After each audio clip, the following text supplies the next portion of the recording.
Salve o Takayada! Ryuolf aqui com essa obra nova maravilhosa com muito sangue que eu sei que vocês gostam. Se curtirem não esqueçam de deixar o like e seguir para chegar aos 1000 inscritos, com certeza se fizer isso você vai garantir seu Isekai com várias waifus. E se quiserem parte 2 deixa aqui nos comentários. Sem mais enrolação, bora pro vídeo.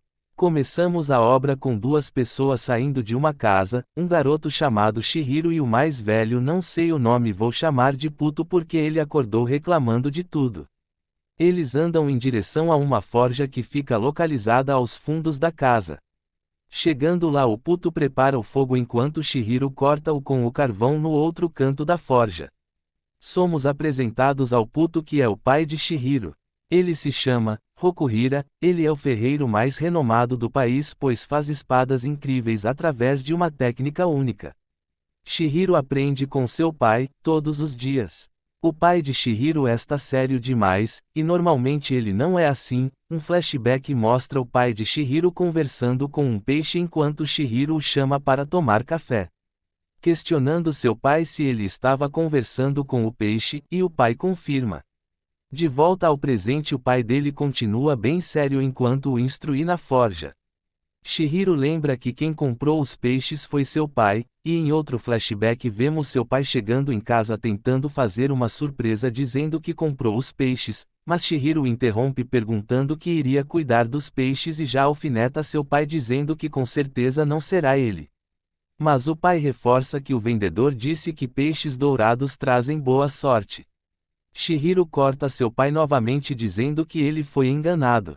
O pai não se deixa abater e completa dizendo que o vermelho traz boa sorte, o preto afasta o azar. Chihiro aponta para o colorido e pergunta dobre ele, seu pai desconversa e diz que ele também faz algo maneiro. De volta à forja Chihiro continua a praticar com seu pai. Após um longo trabalho eles fazem uma pausa para comer e seu pai o elogia dizendo que ele ficou mais forte, mas logo na sequência debocha dele dizendo que ainda falta muito para alcançar seu velho. De repente aparece um rapaz alto de cabelos loiros chamado Shiba, ele é um antigo amigo do pai do nosso prota. Eles se reúnem para comer. Enquanto Shiba alimenta os peixes, ele fala como Chihiro cresceu bastante e pergunta sobre seu treino. Ele imagina que esteja indo bem devido a quem o está treinando. O pai do prota tenta o interromper, mas ele continua. Diz que seu pai na época da guerra era mais famoso que os próprios samurais. E não seria exagero dizer que as espadas que ele fez puseram um fim na guerra. Diz que seu pai é um herói que salvou muitas pessoas, e pede para ele se lembrar disso. Chihiro brinca que já está cansado de ouvir isso. Shiba brinca que sempre que escuta isso seu coração aquece. Aparentemente nosso prota é muito comparado ao seu pai. Após o almoço Shiba vai embora e Chihiro e seu pai se despedem deles do portão. Ao olhar para Chihiro, ele diz que ele já vai fazer 15 anos então acha que já está na hora dele aprender coisas além dos pontos positivos de ser ferreiro. Eles se retiram para uma sala onde tem uma espada. Seu pai então fala que muitas espadas guardadas na casa foram feitas antes mesmo de Chihiro nascer, e que ele já deveria saber disso.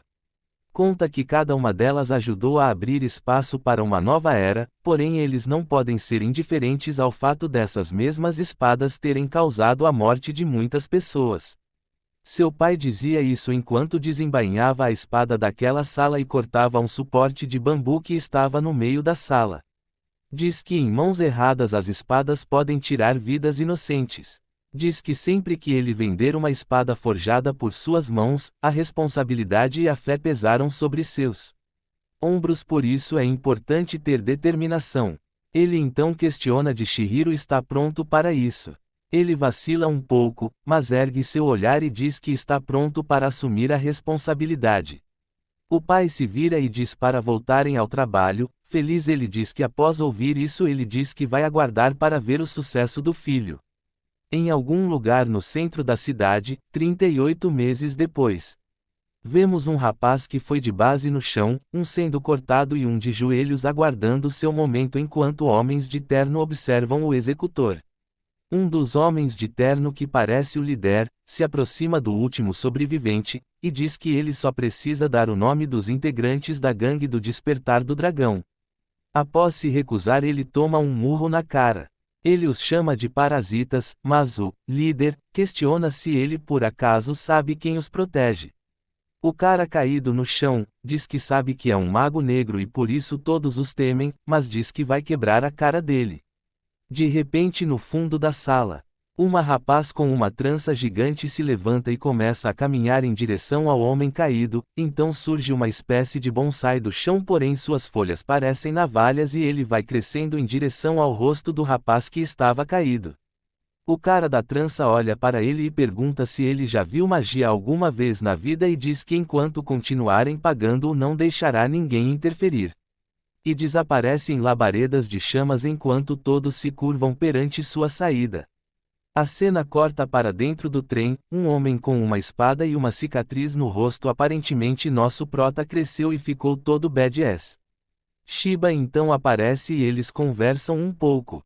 Shiba diz que consegue sumir com aquela cicatriz caso ele queira, mas ele retruca que todo dia ao lavar o rosto ele vê a cicatriz e lembra daquele dia e começa o dia com uma boa dose de ódio. Eles descem do trem e caminham enquanto conversam. Aparentemente Shiba estava buscando pistas sobre alguns bandidos para Chihiro. Shiba diz que eles fazem parte da gangue Despertar do Dragão. De repente são surpreendidos por gritos e ao olharem para cima se deparam com 4 corpos pendurados em uma ponte. Eles escutam as pessoas comentarem sobre o movimento de purificação. Algumas pessoas no local concordam com suas atitudes e acham que eles estão defendendo a população de outras gangues. Outros sabem que aquilo é um aviso, caso alguém vá contra eles, acabará da mesma forma. Chihiro olha com raiva nos olhos e diz a Shiba que vai conquistar a matriz da gangue e pede para ele guiá-lo. A cena corta para a entrada do salão onde vimos a cena com o mago há pouco. Alguns homens de guarda conversam na frente da porta quando uma faca aparece fincada na parede ao lado de um deles e quando se dão conta o pescoço de um deles havia sido cortado, ele cai com a cabeça na mesa, e percebemos que foi Shiba. Antes que possam reagir, Chihiro salta sobre a mesa em que estão sentados e em um único movimento circular retira a faca da parede mandando de base os outros 3 guardas em um instante. Dentro do prédio, eles parecem não ter percebido nada ainda. Vemos o líder ao telefone e depois indo em direção ao rapaz de mais cedo o ameaçando com sua irmã de refém caso ele não falasse. Os homens ameaçam sair, mas ele diz que vai contar tudo para não irem atrás de sua irmã. Ao abrir a porta, o primeiro capanga já vai de F pelas mãos do nosso prota e o segundo já tem seu braço cortado fora. Geral sem entender nada. O líder se pergunta onde estão os seguranças, e do lado de fora vemos todos caídos e Shiba sentado em cima do que parece ser o último sobrevivente. E grita que os seguranças estão matando o trabalho. Mano, esses caras têm um senso de humor muito bom. Hahaha. O líder pergunta o que ele quer, mas ele diz que vai fazer algumas perguntas e diz que lixos iguais ao líder não possuem direito de usar uma espada. O líder então manda sua gangue toda para cima, enquanto Shiba comenta com o segurança que o pai daquele garoto que entrou sozinho é filho do ferreiro lendário e empunha a última espada forjada por ele. As espadas que ele forjava permitiam imbuir magia nela. E essa foi forjada com sua vida. De volta no meio da confusão, ao sacar a espada uma energia sai da espada e um peixe dourado aparece. De repente Chihiro começa a cortar todos à sua frente em um único corte com a espada. Gente, que cena linda! Ele continua em uma sequência de golpes limpos eliminando vários capangas a cada ataque, sem nem dar chance a eles. Shiba termina seu cigarro e quando se direciona à porta percebe todos apagados lá dentro, somente o líder vivo com a espada de Chihiro apontada para seu pescoço. E perguntando sobre a organização dos magos negros. Shiba solta o cara que estava amarrado, enquanto o líder fica em pânico, dizendo que Shiba só pode estar louco se pensa em enfrentar aqueles monstros. Chihiro então o encara nos olhos e pergunta se ele acha que ele parece louco. Diz que não importa se são monstros, ele precisa acabar com cada um deles. O segundo capítulo com o Shiba soltando o figurante que quase morreu na mão do Mago Negro no último capítulo. O figurante agradece e perguntam quem são eles. Shiba se apresenta, mas antes de finalizar olha por cima do ombro e vê Chihiro com a espada apontada para o pescoço do Bigode, líder daquela gangue, e dizendo que não importa se eles são monstros, Chihiro ia matar cada um deles. Shiba se ajoelha ao lado do Bigode e xinga a mãe do cara, e diz para ele levar o Chihiro a sério, depois se levanta e olhando pro Chihiro, avisa que já deu o recado. Esse Shiba é uma figura. Os dois ficam em pé um ao lado do outro, olhando pro além com o Shiba repetindo o que o Chihiro, depois que percebe ele fala que é melhor ele parar de repetir, tu falando que o Shiba é comediante, está aí só fazendo um bico. Chihiro volta para o Bigode e pergunta o que ele sabe sobre o Rishaku, a guilda de magos. O Bigode começa a gaguejar, e Shiba chama o figurante que foi resgatado para irem para fora dar uma respirada. De repente, o rosto do Bigode começa a ficar distorcida e antes que ele conseguisse falar, galhos de árvore começam a brotar rasgado o corpo do Bigode e indo em direção ao Chihiro, que grita para Shiba e o figurante fugirem enquanto desvia saltando para trás. Shiba joga o figurante para trás dele e depois se desculpa pois o figurante caiu com o butico virado para a lua. Shiba é a pitada de humor necessária nesse mangá sanguinário. O figurante pergunta ao Shiba, ainda em estado de choque, o que está acontecendo, e Shiba retruca se ele nunca viu magia antes. Suspeitando que ele seja do interior, ele acha que provavelmente essa deva ser uma reação normal para o primeiro contato dessa forma.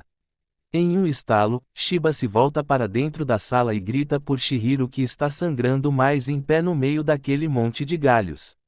Chihiro fica revoltado pois bem quando ele ia contar, aconteceu aquilo. Shiba afirma que ele deve ter sido enfeitiçado para não poder falar nada. Eles então começam a se retirar do local, e dizendo que vão procurar em Tóquio. Enquanto Chihiro sai à frente, Shiba brinca que ele está casado, mas pensa que apesar de ter treinado muito nos últimos 3 anos, ele ainda está longe de ser um verdadeiro portador da espada mágica. Mas ainda é capaz de lutar sem problema. Caracas, o prota massacra geral e o Shiba ainda fala que ele está fraco, aí fica complicado. Nesse momento temos um flashback para aquela ferraria em que o pai morava com o prota 3 anos atrás, havia uma proteção mágica em volta da casa, mas após acontecer algo ela foi destruída. Shiba, que era amigo do pai do prota, receberia um alerta caso qualquer coisa acontecesse com aquela barreira, então ele se dirigiu até a casa e ao chegar encontrou a casa totalmente destruída com Chihiro no chão e seu pai deitado em seu colo já sem vida. Shiba se aproxima de Chihiro e ao questionar se estava bem ele começa a contar que 3 magos apareceram, foi tudo muito rápido e ele desmaiou. Ficamos sabendo que as 6 espadas mágicas forjadas por seu pai foram roubadas. Shiba, ainda em choque com a informação, tenta acalmá-lo dizendo que pelo menos ele está bem. Temos mais um flashback, agora dentro do primeiro, onde o pai dele o mostra as espadas e diz que aquelas espadas têm poderes magníficos e que o prota poderia criar uma no futuro, mas não poderia se basear nessa. Para isso ele precisaria viajar o mundo e encontrar seu propósito. Chihiro tira sarro do pai, pois se ele quisesse falar algo sério, deveria ter escolhido um camisa menos infantil. De volta ao momento da morte do pai, nosso prota está sobre o corpo chorando enquanto segura uma espada. A casa está toda destruída, os peixinhos que o pai pegou estão mortos. Shiba põe a mão em seus ombros tentando consolá-lo, porém ao se lembrar dos magos, o olhar de Chihiro é tomado por um ódio e ele diz que vai mostrar a eles no que o pai dele acreditava, e que vai matar a todos. A espada que estava na mão dele foi a última espada mágica que seu pai forjou, logo após o fim da guerra. De volta ao presente, Chihiro está sentado na janela do prédio olhando sua espada, e frustrado por não ter conseguido nenhuma informação, mesmo estando tão perto. Shiba entra no quarto e ao ver Chihiro ainda acordado, o chama para partirem. Shiba diz que encontraram alguém que viu as espadas mágicas. Começamos esse capítulo, sendo apresentados a uma garota chamada Teikeru Onazono. Ela está debruçada sobre um balcão perguntando se é a primeira vez dele em Tóquio. Ela diz que, como deve saber, o Japão é o país da espada e que aqui ela é utilizada para autodefesa entre aspas, pois na verdade ela é a causa da deterioração da segurança pública. Ela diz que Tóquio é o lugar com a maior concentração de magos do Japão, possuindo mais de 1000 magos. Vemos uma conversa de 3 anos atrás entre Shiba e essa garota. Aparentemente ela trabalha vendendo informações. Shiba pergunta se ela soube sobre a morte do pai do prota e ela afirma que sim e que o grupo Rishaku se declarou responsável pelos ataques. De volta ao presente, Teikeru diz que só descobriu naquele momento sobre a relação de Shiba e o pai do prota e decidiu ajudá-los, mas não deu em nada. Entediada, o sino de sua loja toca e ao olhar, seu bem-vindo é interrompido e ela se depara com uma criança que está com a roupa toda surrada. Pouco tempo depois Shiba e Chihiro chegam a essa loja e são recepcionados pela Teikeru. Shiba chega gritando enquanto ela reclama como ele é um velho barulhento e em seguida cumprimenta Chihiro com super bom humor. Ela se aproxima deles e eles agradecem por terem sido avisados. Ela diz que a testemunha que viu as espadas mágicas está nos fundos da loja dormindo. Aparentemente foi a menina esfarrapada que acabou de entrar na loja. Ao chegarem ao fundo se deparam com a menina dormindo, e ao verem que se trata de uma criança, perguntam: por que você ainda não se inscreveu e deixou o like? De volta, perguntam se aquilo era sério e Teikeru afirma que sim, e que ela caiu no sono logo após chegar à loja. Somos mostrados que quando ela chegou queria contratar magos fortes pois estava sendo perseguida por caras malvados, mas não tinha nenhum dinheiro. Teikeru ao perguntar quem eram os caras malvados é informada que eles tinham a espada mais forte que existe. Nessa hora Teikeru tem um estalo e parece associar as espadas roubadas da casa do prota 3 anos atrás. De volta ao presente Shiba está com uma cara de deboche pensando que aquilo tudo não passa de uma piada. De repente a menina começa a falar palavras sem sentido no meio do sono e desperta em um solavanco. Ao acordar e se deparar com os 3, ela aponta o dedo para o Shiba e pergunta se ele vai protegê-la chamando-o de mago. Shiba antes quer entender o que está acontecendo. Ao perguntar por que estão atrás dela, ela morde os lábios e se recua a falar. Shiba a manda para casa, mas ela diz que não tem casa. Shiba pergunta sobre seus pais e ela mexe a cabeça em sinal negativo. Shiba se vira para Chihiro perguntando se devem levá-la ao orfanato, mas nosso prota se aproxima e pergunta se ela tem comido direito. Ela tenta responder que sim, mas é interrompida por um alto som vindo de sua barriga o que a deixa envergonhada. Chihiro então se oferece levar ela para comer algo e ela concorda abrindo um grande sorriso e com os olhos brilhando. A cena corta e vemos Shiba fumando seu cigarro encostado em um carro preto na rua pensando que Chihiro sempre foi bom em cuidar das pessoas. Dentro do restaurante a comida deles chega e ela enfim revela seu nome e ficamos sabendo que ela se chama Charu. Depois de trocarem algumas palavras Chihiro diz que vai levá-la ao orfanato assim que terminarem de comer, mas ela fica surpresa. Pensando que aquela comida era um sinal de que estavam fechando um contrato, Chihiro diz que aonde ela estava não é um parque de diversão e quer entender quem são os caras malvados que estão atrás dela. Ela se prepara, mas não consegue dar uma resposta. Chihiro diz que ela nem consegue responder mas ela se queixa dizendo que não quer responder. Chihiro pergunta como era a espada que ela falou mais cedo, e ela diz gaguejando que uma nuvem saia da espada. Nessa hora Chihiro entra em choque pensando que ela não poderia ter imaginado isso. Ela continua dizendo que as pessoas com a espada tinham um símbolo de fogo nas costas da mão. Enquanto isso o dono do bar discute com um cliente que acabou de sentar-se na mesa atrás do nosso prota pois ele não quer pedir nada. Ele pergunta se era só um, mas ela afirma que tinham vários capangas. De repente vemos o dono do restaurante cair para trás com hashi cravado em seu pescoço. E um home alto com brincos gigantes se levanta atrás do prota e ao olhar a menina diz que enfim a achou e que parece que ela achou um guarda. Chihiro se volta para o rapaz e antes que pudesse dizer algo ele se vira e explode uma bomba na frente do nosso prota. Acabou com a fachada do restaurante.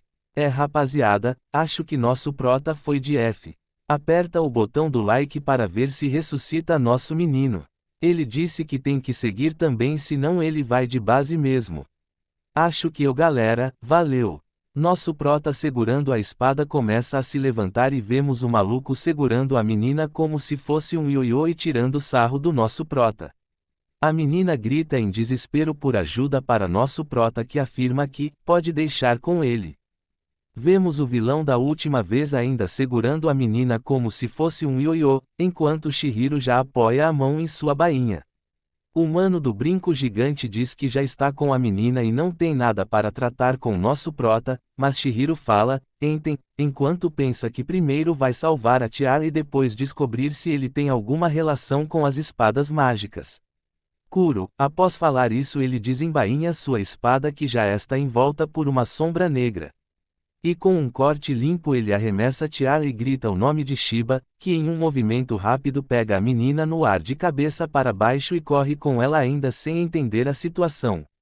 Ao olhar para trás ainda surpreso com o golpe de magia disparado por Chihiro, ele se pergunta se tem mais um, mas não vê nada atrás dele e nota que a menina também sumiu.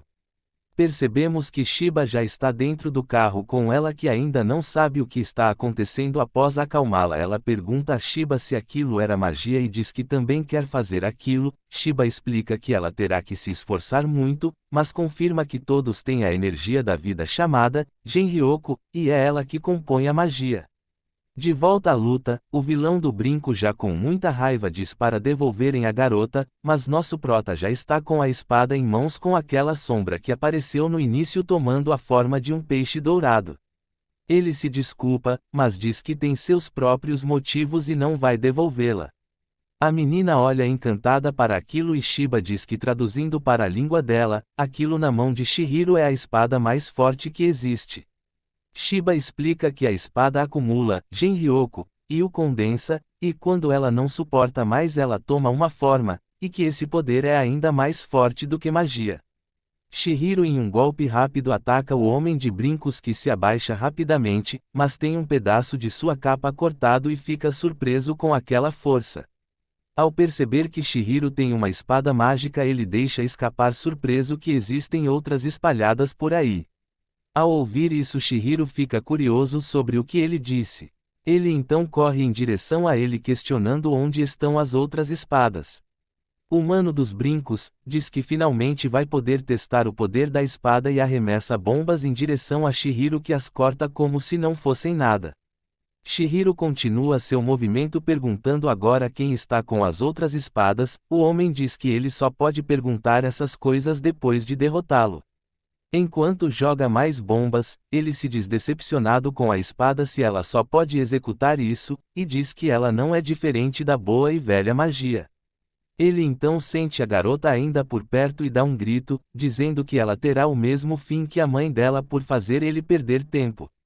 Essas palavras fazem com que a garota comece a tremer de medo, mas rapidamente Shiba coloca a mão em sua cabeça e a acalma, dizendo que não sabe o que aconteceu, mas está tudo bem e que ela deve prestar atenção.